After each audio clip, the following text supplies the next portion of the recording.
আমার প্রেজেন্টেশন নিয়ে অনেক কথাবার্তা হয়েছে, অনেককে ধন্যবাদ সোশ্যাল মিডিয়াতে যারা প্রশংসা করেছেন, আমাকে ধন্যবাদ জানিয়েছেন।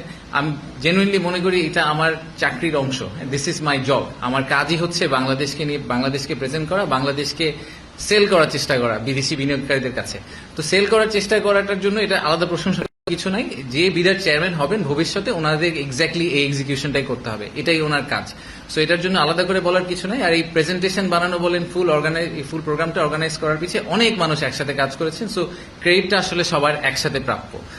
তো আমি আবারও একটু সামারাইজ করি যে আমাদের সামিটের সফট যেই উদ্দেশ্যটা ছিল, যেটা কোয়ালিটেটিভ এন্ড যেটা প্রবাবলি দি মোস্ট ইম্পর্টেন্ট উদ্দেশ্য, সেটা হচ্ছে যে তাদের পারসেপশনটা চেঞ্জ করা।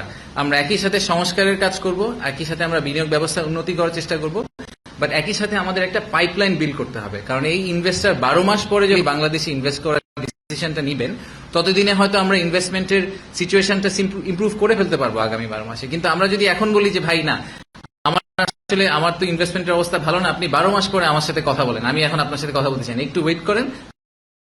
আমরা সামিট এখন কেন করলাম, এই কোয়েশ্চেনটা যদি আপনাদের ক্ল্যারিটি চান, সেই ক্ল্যারিটি আমি আপনাদেরকে দেওয়ার চেষ্টা করছি যে পাইপলাইন বিল্ডিং এবং reform they have to go hand in hand, পাশাপাশি প্যারালালি যেতে হবে, যাতে by the time reform is finish the pipeline is big enough. এবং সেটাই হচ্ছে বিজনেস ডেভেলপমেন্ট টিমের কাজ, যে তারা পাইপলাইনটাকে ট্র্যাক করে এমন একটা জায়গায় নিয়ে যাবে যে তখন ইনভেস্টার ইনভেস্ট করতে রাজি হবে। সো এগেন আমি জাস্ট একটু সামারাইজ করলাম আপনাদেরকে। লেটস টেক কিউএনএ, যেহেতু আমাদের হাতে সময় খুব কম, আমাদের হাতে 15 থেকে 20 মিনিট সময় আছে। সো একটু স্পেসিফিক কাইন্ডলি কোয়েশ্চেন করবেন, so that we can answer most of your questions. Thank you.